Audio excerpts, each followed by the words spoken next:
Isang mangangalakal si Norman na nakatira sa Baseco, Manila. Taong 1982. Kadalasang binibili nito ay plastic bote at lata.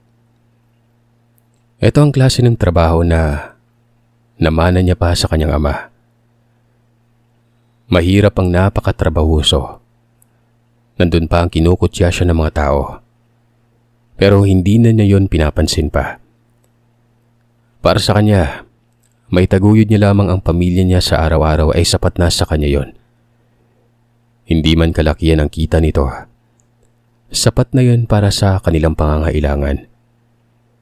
Bigas, ulam at konting baon sa eskwela ng dalawa niyang kapatid na nag-aaral sa elementarya. Umaalis ito sa umaga at gabi na kapag umuwi si Norman. Minsan, tuwing takip silim na ito, iniiwanan niya na lamang ng pambili ng pagkain ng kanyang mga kapatid para sa buong araw. Sa gabi naman, siya na lamang ang bumibili. Isang araw, merong napuntahan si Norman na isang liblib na lugar.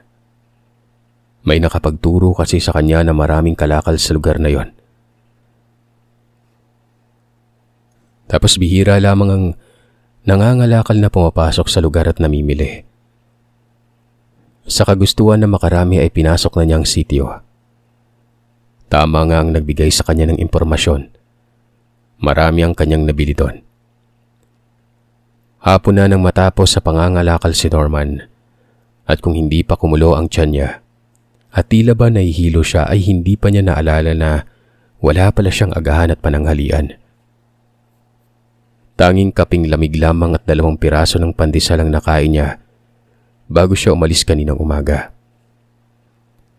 Hindi pa naman siya nakabili ng pagkain para baunin sa pangangalakal nun, kung kaya't wala siya makakain. Uminom na lamang siya ng tubig bago nagsimulang magpadiyak ng bisikletang may kulong-kulong na lagayan ng kanyang kalakal. Hanggang sa makarating na siya sa bukana ng sitio kung saan may nagtitinda ng goto at pares. Dali-dali siyang bumaba at pumasok doon. Bumili siya ng pares na may kapares na kanin. Nagtataka si Norman dahil kakaiba umano ang pares doon. Puro ito laman at sabaw lamang. Wala itong nilalagay na paminta o pinalutong na bawang o hindi kaya sibuyas. Pwede na ito, mura naman. Masarap naman yung lasa kahit walang mga sangkap eh. Wika pa ni Norman sa sarili. Dahil pa sa gutom may nakadalawang order ng kanin at pares si Norman.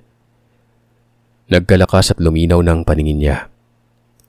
Muli na itong sumakay sa kanyang bisikleta at nagsimula na itong magpadiyak patungo sa junk shop kung saan niya ibebenta ang kanyang mga kalakal. Masaya siya dahil malaki-laki ang kanyang kita sa araw na yon. Halos dumoble ang normal niyang kita sa isang araw kung kaya't nakabili siya ng marami-raming bigas at ulam na litsyong manok. Isang buong litsyon na manok ang binili niya. Bihira lamang sa isang taon silang nakakatikim ng ganung ulam. Kaya kung may mas masaya man ng araw na yon, yun ay ang mga kapatid ni Norman. Mag-aalas 7 na nang makarating si Norman sa kanilang barong-barong. Ang mga kapatid niya ay naghihintay na sa kanyang pag-uwi. Siyempre ganun na lamang ang tuwa ng mga ito nung maraming dala pa uwi ang kanilang kuya. Kanya-kanya silang kuha ng mga bitbit nito. Ang sumunod sa kanya ay kaagad na kinuha ang bigas para makapagsaing na. Damihan mo yung saing mo, Maya. Masarap yung ulam natin ngayon. Tuwang-tuwa ang mga kapatid niya habang inaamoy-amoy ang dala niyang litsyong manok nun. Wag niyo munang amuyin, baka maubos ang lasa eh. Iyari kayo sa ate Maya niyo. Natatawang biro pa ni Norman sa mga kapatid. Ito na muna yung lantakan niyo. Wika nito, sa may dukot sa mga binili niyang tinapay kanina. Tuwang-tuwa namang kinuha yun ng kanyang maliit na kapatid. Pero hindi na nila kinain yon. Bukas na to ng umaga, kuya. Pambaon na to sa eskwela para hindi ka na magbigay pa ng pera. Wika ni Obet na ikatatlo sa kanila magkakapatid. Ginulo-gulo ni Norman ang buhok nito. Sabay sabing, "Ikaw talaga, alam na alam mo na kung paano magtipid ah. Sabagay, nagluluto naman na ng kanin ng ate mo. Mamayang konti lang, maluluto na yon." Nang maluto na ang kanin ay tuwang-tuwa habang kumakain ng kanyang mga kapatid. Masayang nagkikwentuhan ng mga ito habang pinagsasaluhan ang binili niyang ulam. Para bang hindi naramdam ng mga ito ang pagiging ulila ng mga oras na yon. Si Norman ay masayang nakisalo na rin sa kanyang mga kapatid. Natulog silang busog at masaya ng gabing yon. Kinabukasan, maaga na namang nagising si Norman. Isang normal na araw na naman para sa kanilang magkakapatid. Siya ay mangangalakal. Ang mga kapatid niya naman ay papasok sa eskwela. Nung magdadapit hapon na, para bang hinahanap niya umano ang pares na kanyang kinain noong nakaraang araw. Ang ginawa nito ay kaagad siyang nagpadyak patungo sa lugar para kumain. Pagdating niya doon, sinalubong siya ng magandang tagasilbi ng pagkain. Dali-dali siyang nag-order ng 2 pares at 2 kanin. Nakangising lumapit sa kanya ang may-ari ng kainan. "Bago ka yata dito, iho. Masarap bang luto ko?" tanong nito. Nahihiya naman siyang sumagot ng, "Kahapon lang ho. At ho, napakasarap. Mura pa." Pagpupuri niya naman dito. "Mabuti naman at nagustuhan mong luto ko. Ibig bang sabihin niyan ay araw-araw ka nang babalik dito?" Tila ba abot tenga ang ngisi ng lalaki habang nagtatanong sa kanya.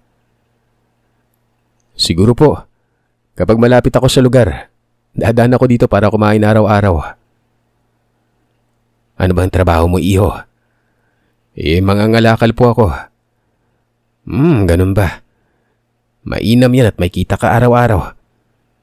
Sige iho, kumain ka ng marami. Doon na muna ako sa kusina at nagluluto pa ako." Nakangisi pa ring wika ng lalaki. Ipinagpatuloy na nito ang kanyang pagkain. Pagkatapos niyang kumain ay bumalik na sa normal ang kanyang pakiramdam. Ganado na naman siyang pumadyak at naganap ng kalakal. Tila ba naging masigasig ulit siya pagkatapos niyang kumain. Hindi niya na namalayan na napuno na naman pala niya ang kanyang kariton. Masaya na naman siyang nagpadyak para dalhin ang kanyang kalakal sa kanyang pagbebentahan. At muli, marami na naman ang kanyang kita ng araw na yon. Muli na naman siyang bumili ng masarap na ulam. 2 pirasong malaking bangus ang kanyang binili. Isa kasi yon sa paboritong ulam ng kanyang mga kapatid. Ang isa, isisigang nila at ang isa ay iihawin na lamang. Paborito niyang inihaw kung kaya't maging siya ay natatakam na rin nun. Kagaya ng nakagawian ay masayang naghihintay ang mga kapatid ni Norman sa labas ng kanilang barong-barong. Siya din naman ay masayang ipinarada ang kanyang bisikleta sa gilid nito. "Kuya, masarap ulit ulam natin?" "Oo, Boyet. Medyo maganda yung kita ko ngayon kaya matutulog na naman tayong busog." Tuwang-tuwa ang kanyang mga kapatid dahil sa narinig nun. Patalon-talon pa ang kanilang bunso habang nagsasabi ng, "Nay, tay, maraming kita ni kuya ngayong araw. Aba, masarap na naman ang ulam namin." Inosenteng wika nito. Sila Norman naman ay napangiti na may halong luha dahil sa ginawang yon ng kanilang bunsong kapatid. Mahigit 1 taon na rin naman kasing pumanaw ang kanilang ama't ina. Kung kaya't ganun na lang sila kung maghikaw sa buhay. Si Norman naman kahit papano, nakapag-aral naman ito hanggang grade 6. Pangarap niya makapagtapos pero nang dahil sa sabay na namatay ang kanilang mga magulang, kung kaya't hindi na ito nakapagpatuloy pa. Biktima ang kanyang mga magulang ng karahasan. Naglalako ang mga ito ng iba't ibang produkto gamit ang kanilang bisikleta na ngayon ay siyang ginagamit ni Norman. Ginabi umano ng uwi ang mga ito sa layo ng kanilang pinaglakuan. At sa daan paakyat sa burol, kung saan nakatirik ang kanilang kubo ay tinambangan ang mga ito ng masasamang loob. Pinagnakawan, kinuha ang lahat ng kanilang panindang isda at tuyo. Iniwan lamang ng mga ito ang gulay at ang kanilang bisikleta. Nanlaban ang kanilang ama na naging sanhi kung kaya't sana'y sasaksakin ito pero humarang umano ang kanyang ina kung kaya't siya ang nagtamo ng sunod-sunod na saksak noon. Hinampas ng kanyang ama ang kriminal gamit ang upuan ng kanyang bisikleta. Natumba ito. Pero kaagad ding hinampas ang kanyang ama ng tubo na bitbit ng isa pang lalaki noon. Lahat ng iyon ay nasaksihan ni Norman. Kaagad siyang nakita ng kanyang ama, kung kaya't sinenyasan siya nitong magtago at kaagad niya yung sinunod. Yun ang sakit at puot na daladala ni Norman sa araw-araw. Napapanaginipan niya pa rin kung paano pinatay ang kanyang mga magulang. At sa tuwing naiisip niya yon, nagngingit-ngit pa rin siya sa galit. Lalo na't hindi pinakinggan ng otoridad ang kanyang salaysay. Kung kaya't hindi nabigyan ng hustisya ang pagkamatay ng kanilang magulang. Ang mas matindi pa, pinuntahan ng taga-barangay ang kanilang tinitirahan. Sinira ang kanilang kubo dahil pinapaalis na sila doon. Pero sa hindi malamang dahilan ay may bigla na lamang sumulpot na tao at sinabing wag na wag silang galawin nun dahil may mangyayaring hindi maganda kapag ang mga bata ay galawin pa. Nagpapasalamat naman si Norman kahit nagtataka ito kung sino ang matanda at bakit parang takot na takot ang kapitan sa taong yon. Bumalik na lamang sa uliratang isip ni Norman nang tinawag na siya ng kanyang kapatid para maghapunan. Muli ay masaya na namang may halong lungkot na pinagmamasdan niya ang kanyang mga kapatid habang kumakain. Kinagabihan, pakiramdam ni Norman ay buhay na buhay ang kanyang diwa. Hirap na hirap siya makatulog noon. Para bang naghihinagpis yung nararamdaman niya. Nagising ang kanyang kapatid na si Maya. Nakita siya nitong nakaupo sa maliit nilang silya na parang napakalalim ng iniisip. Parang nanggigigil ito habang nakatanaw sa labas ng kanilang barong-barong. "Kuya," tawag ni Maya, sabay tapik sa kapatid. Doon pa lamang bumalik ang ulirat ni Norman. Tinanong siya ng kapatid kung ayos lamang ba siya. Napansin kasi umano ni Maya na kanina bago sila matulog ay tulala ito. Hanggang magisingan niyang tulala pa rin. "May problema ka ba, kuya? Masama ba yung pakiramdam mo?" "Okay lang ako, Maya. Matulog ka na," sagot dito ni Norman.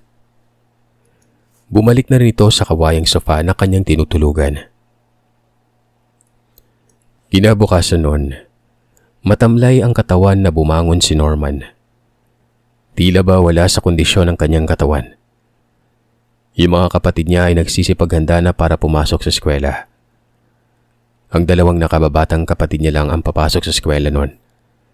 Wala kasing pasok ng araw na yun si Maya. May importanteng lalakarin naman ang guro nito. Mag-isa itong maiiwan sa bahay maghapon. Si Norman naman ay naglakad na sa pangangalakal at dahil nanghihina ang katawan, ay tila hinahanap-hanap nito ang sabaw ng pares na kinakain nito tuwing hapon. Para ganahan siya sa pangangalakal, sinadya niya munang pumunta sa liblib na sitio para kumain sa parisan doon. Mabuti na lamang at bukas na ang parisan kahit umagang-umaga pa lamang. Dali-dali siyang nag-order at kumain. Muli siyang nakita ng may-ari at muli ngumisi itong lumapit sa kanya. "Aba iho, mukhang napapadalas ka na dito ah." "Opo, masarap po kasi yung mga luto niyo eh." Mas lalong lumuwag ang pagkakangisi ng may-ari ng karinderya. Pagkatapos niyang kumain ay tila ba bumalik na ang sigla ng katawan nito. Para bang may kakaiba na kaagad binabalik ang katawan niya sa kondisyon. May isang parte sa katawan ni Norman na nananamlay kahit matapos niyang kumain. Sa kung saan at anong dahilan, hindi niya pa alam pero nararamdaman niya. Hindi naman dahilan ang nangyari sa kanilang magulang dahil napag-usapan din nila ang mga yon minsan at hindi naman ganun katindi ang epekto sa kanya. Nalulungkot pa rin siya, oo. Naghihinagpis at nagagalit. Pero hindi naman kagaya ng nararamdaman niya ngayon. Hindi niya mapaliwanag. Muli, marami pa rin siyang kita ng araw na yon. Bumili ulit siya ng ulam. Pritong manok ang binili niya ng gabing yon. Bigas, tinapay at gata. Natutuwa din siya dahil maaari na siyang bumili ng ilang piraso ng yero sa ipon niya ng mga nagdaang araw. Nagsimula na siyang magpadyak pa uwi sa kanilang barong-barong. Paakyat pa lamang siya ng burol kung saan naroroon ang kanilang barong-barong nang marinig niya ang malalakas na sigaw at iyak ng kanyang mga kapatid. Tinatawag ni Boyet ang pangalan ng kanyang ate habang malakas na umiiyak noon. Ang bunso naman nilang si Nene ay tinatawag nito ang pangalan niya habang malakas din ang pag-iyak. Dali-daling ipinarada ni Norman ang kanyang bisikleta. Kaagad na pumasok sa kanilang barong-barong. Doon ay nakita niyang wala ng buhay ang kapatid niya, si Maya. Maging siya ay napahiyaw na rin sa galit, lungkot at pagtatanong. Halo-halong emosyon ang nararamdaman ni Norman ng mga panahon na yon. Nadatnan nilang naliligo sa sariling dugo nito si Maya. Wala na rin itong damit. Hubot-hubad ang dalagita at ang dugo na nagmumula dito ay galing sa pribadong parte ng katawan niya. May mga sugat din ang braso nito na sanhi ng panlalaban sa kung sino man ang may gawa ng karumal-dumal na krimen na yon sa kanya. Puro pagmumura ang binibitawang salita na yun ni Norman. Bakit sa amin nangyari to? Bakit sa pamilya ko? Una yung magulang ko. Ngayon naman yung kapatid ko. Ano bang kasalanan namin sa'yo? Namumuhay kami ng patas sa tama. Bakit kami? Pagkikwestiyon ni Norman sa Panginoon. Hinanakit, galit at gigil na sigaw nito. Walang kapatawaran yung ginawa nila sa kapatid ko. Kung sino man yung gumawa nun, magdasal na siyang hindi magkukrus ang landas namin. Pipira-pirasuin ko ang katawan niya ng buhay. Ililiping ko siya sa lupa ng buhay. Kahit anong galit at iyak ni Norman, wala namang nakakarinig nun. Niwala silang mahingian ng tulong dahil malayo ang kanilang tinitirahan sa kabahayan na nasa patag. Todo iyak at panggigigil ni Norman. At dahil sa wala namang pera para pang-imbalsa mo, siya na lamang ang gumawa ng kabaong ng kapatid niya. Gamit ang sanay plywood na gagamitin niya sa pagkukumpuni ng kanilang barong-barong. Walang tigil ang kanyang pagluha habang ginagawa ang kabaong ng kanyang kapatid. Pagkatapos niyang gawin ang tagpi-tagping kabaong na yon, binalot niya ng kumot ang kapatid at ipinasok sa kabaong. Kasabay noon ay inutusan niya ang dalawang maliit na kapatid na dasalan ng kanilang ate. Sinindihan na din niyon ng kandila. Habang si Norman naman ay pumunta sa gilid ng kanilang bahay kung saan banda nakalibing ang kanilang magulang. 1 metro ang layo sa mga ito. Doon nagkukay si Norman. Malalim yon.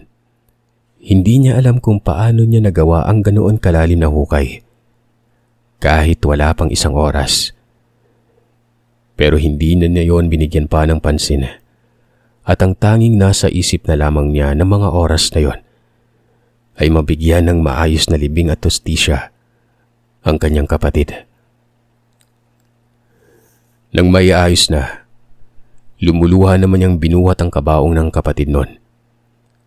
Maingat niya yung inilapat sa butas. Pagkatapos ay kaagad na niyang isinauli ang mga nahukay niyang lupa para matakpan ang butas na ito. Tinakpan niya yung mabuti para hindi umalingasaw ang amoy kapag maaagnas ng katawan. Pagkatapos gawin ang lahat ng iyon ay kaagad na silang pumasok ng barong-barong. Puro pag-iyak lamang ang kanyang dalawang kapatid at siya naman ay tahimik lang. Maya-maya pa, hinalunan niya ang mga ito at pinatulog na. Hindi na nila naisipan pang maghapunan ng gabing yon. Sumunod na araw, dinala niya ang dalawa niyang kapatid sa paglalako. Ayaw nang pumasok sa eskwela ng dalawang bata. Naiintindihan naman yon ni Norman kung kaya't sinama niya na lamang ang mga ito sa paglalako. Doon ay muli na naman siyang nakaramdam ng hindi mapigilang gutom. Kung kaya't muli siyang nagayak papunta sa sitio para doon mag-almusal. Sinama niya na rin ang dalawa niyang kapatid.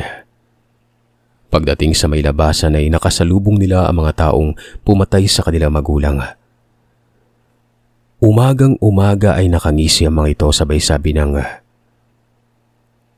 "Norman, napakasarap ng kapatid mo. Sariwang-sariwa." May padila pa ng labi habang sinasabi niya ng lalaki.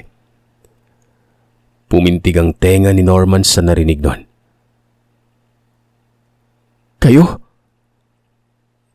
Kayo yung umano sa kapatid ko? Dati, mga magulang ko. Ngayon pati kapatid ko tinarantado nyo. Nagtitiimbaga na may panggigigil na galit si Norman. Pero tumawa lamang ang dalawang lalaki na animoy, baliwala lamang ang galit niya. Bakit Norman? Papalag ka? May ebidensya ka ba ha? Nakangising tanong ng lalaki sa kanya. Habang lumalapit ang mga ito na animoy may hindi magandang gagawin. Pero sa hindi malamang dahilan, parang hangin sa bilis si Norman sa pagsuntok sa lalaki na kaagad nitong ikinabuwal. Napahiga ito sa may daan nun. Yung isa naman ay kinuha pa ang daladalang baseball bat. Para sana'y hampasin ng binata pero ganun pa rin. Dali-dali niyang naagaw ang baseball bat sabay hampas sa lalaki sa ulo nun na naging sanhi ng pagkabiyak nito. Bumulagta ang mga ito sa daan. Kaagad na nilinis ni Norman ang baseball bat gamit ang damit ng lalaki. Pinunasan niya itong mabuti gamit ang basang damit ng lalaking yon. Pagkatapos niyang gawin yon, pinahawak niya ang baseball bat sa lalaking sinuntok niya. Binalot niya ang kanyang kamay na para hawakan ng isang walang mali na lalaki para ikalat ang dugo ng wasak na bungo ng kaibigan nito sa mismong damit niya. Kagad na silang umalis ng lugar nun. Hindi may paliwanag ni Boyet kung paano nabuhat ng kanyang kuya Norman ng kanilang bisikleta. Habang nakasakay sila ng bunso niyang kapatid, binuhat nito ang bisikleta para walang maiwang bakas sa lugar. Nang makarating sila sa kalsada, tila ba nakisama ang panahon sa kanilang kuya Norman. Dahil habang nagpapadyak ito papunta sa sinasabi nitong karinderya, bumuhos naman ang napakalakas na ulan. Kaya mas lalo pa nitong binilisan ang pagpadyak. Hanggang sa makarating sila sa lugar.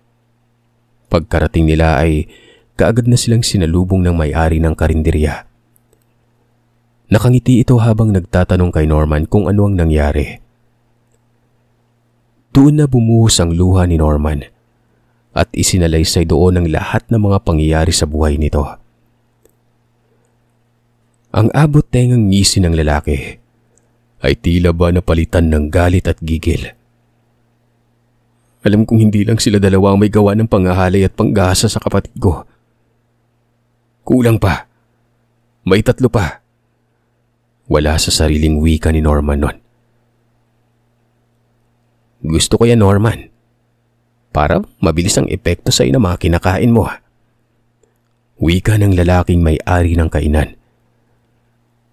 Ano ang ibig niyong sabihin? Wala. Saka na natin pag-usapan yan. Kapag nagawa mo nang maipaghiganti ang kapatid at magulang mo. Kuya, gutom na ako. Pangangalabit dito ng bunso niyang kapatid. Inabot naman ni A. Norman dito ang in-order niyang pares at kanin. Pero hinawi ito ng may-ari ng karinderya. Sabay-sabing, "Wag yan. Masyado pa silang bata para sa ganyan." Sinabihan din ito yung nagsisilbi ng pagkain na bigyan ng ibang luto ang mga bata. Kung kaya't yung pritong manok ang inihain ng babae sa dalawang bata noon, pati kanin. Dali-dali namang kinain yun ng dalawang bata. Habang si Norman naman ay parang gutom na gutom ito. Habang nilalantakan ng pares. Gustong tikman ng dalawang paslit ang pares pero pinagbawalan sila. Kung kaya't nagkasya na lamang ang mga ito sa mga ibinigay sa kanila noon. Ano Norman? Uuwi pa ba kayo sa inyo? Tanong ng may-ari ng karinderya. Opo, dun ko nilibing yung pamilya ko. Hindi po namin sila basta-basta na lang iwan dito. Norman, natatandaan mo ba ang tao na humarap sa taga-barangay at nagsabi na huwag kayong pakialaman? Umangat ng tingin ang binata matapos sabihin yon ng lalaki. Tumitig ito sa lalaki at doon niya lamang napagtanto na yon ng lalaking nakita niya ng hapon na yon. Teka Manong, ikaw? Ikaw yung lalaking kinatatakutan ng kapitan at ng mga tauhan niya? Oo Norman, ako, ang Tio Pekto mo. Tio Pekto? Kapatid ako ng tatay mo. Lumayas ito sa poder namin ng magkagusto sa nanay mo. Bawal ang normal na tao sa pamilya. Pero sadyang matigas ang ulo ng iyong ama. Pinaglaban niya ang babaeng mahal niya. Lumayas ito at nagpakalayo-layo. Bago malagutan ang hininga mga magulang namin, ang lolo't lola mo, ibinili ng mga ito na hanapin namin ang kapatid ko at ang pamilya niya. Kayo, hanapin kayo para protektahan. Dahil para sa lahi namin ang pamilya ay pamilya. At dahil sa ako ang pinakamalapit sa ama mo, ako nang humanap sa inyo. Ang malungkot lang, sa galing ng ama mo sa panggagamot ay huli na ng matuntun namin ito. At kung kailan ay namatay na siya. Tanging ang pagkamatay nito ang nagpawalang bisa sa kanyang selyo sa inyong tinitirahan, kaya natuntun ko kayo. Nakita kong maayos ang pakikitungo mo sa mga kapatid mo, kaya hindi na ako nagpakita pang muli. Tanging magagawa ko lamang, sundan ka kung saang lugar ka man pumupunta. Sinusundan mo ako? Oo, sinusundan kita para matulungan ka at mabantayan ka na rin. Ikaw ang nagmana ng bagay na dapat sa ama mo, kung kaya't kailangan mo ng gabay. Takang-taka si Norman noon. Napatanong ito kung anong ibig sabihin ng kanyang tiyo. Sunod-sunod ang kanyang tanong kung anong ibig sabihin nito. Gabay, saan, paano, at bakit. Ayon dito sa nagpakilala niyang tiyo, ang kanyang ama ay may dugong aswang. Meron din itong alam sa panggagamot. Biglang nanlaki ang mga mata ni Norman sa mga narinig niya. Ang pagiging aswang umano ay ayaw tanggapin ng kanyang ama. Kung kaya't kay Norman lamang ito pwedeng maipasa. Ang nangyari umano kay Maya, hindi ka tanggap-tanggap yon. Magbabayad ang sino mang may gawa nun sa kanya. Ginawa na nila sa kapatid ko at hipag. Pinalampas na sila. Pero sa pinakamamahal kong pamangkin, hindi pwedeng palampasin na lamang ito, Norman.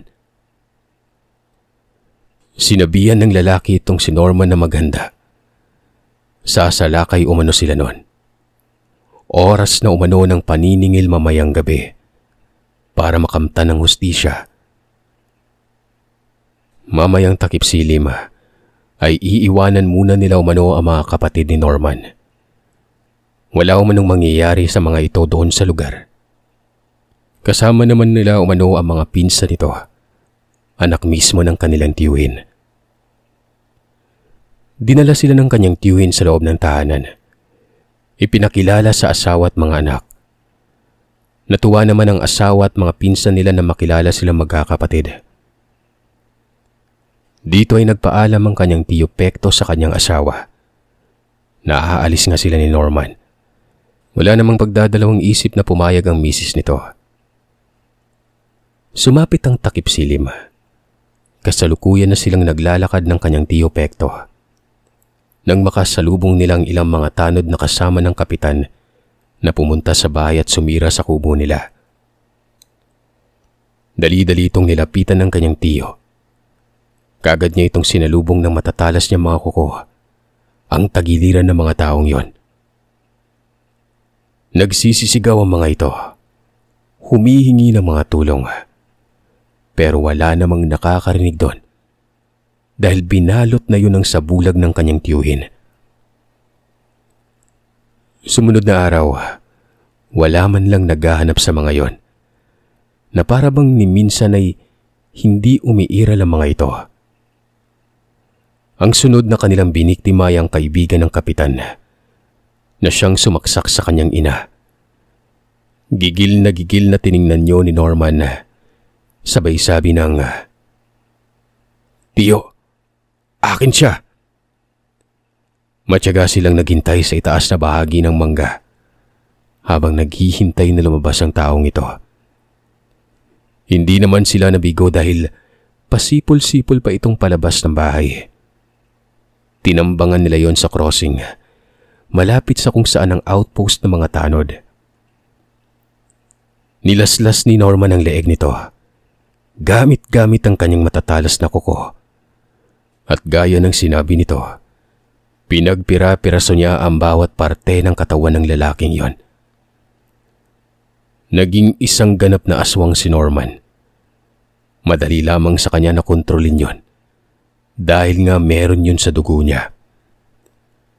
Inilagay na niya ang bawat piraso ng katawan sa isang malaking sako. Dadalhin niya yun pa uwi at pasalubong sa kanilang alagang hayop. Tuwang-tuwa ang mga ito habang pinapakain ni Norman. "Tama na muna ngayon, Norman. Bukas na ulit. Bukas mo na ulit bigyan ng hustisya ang nanay mo." Sumunod na araw ay ang mismong kapitan na ang kanilang nakaengkwentro. Nang takip silim na yun ay pumunta siya sa barangay. Nagkunwari siyang hinahanap niyang kanyang dalawang maliit na kapatid. Pero sa halip na asikasuhin ay pinagalitan pa siya ng kapitan. Sinabihan siya nitong pabayang kuya, dahilan kung bakit ginahasa at pinagpiestan ng mga lasing ang kapatid niya. "Kapitan, ikaw yung ama ng barangay. Alam mo yung nangyayari. Alam mong bawal na gawain yun ng kawani mo. Paano kaya kung kasabay ng paghukom ko sa kanila ay ang paghukom ko na rin sa buhay mo? Ha, Kapitan?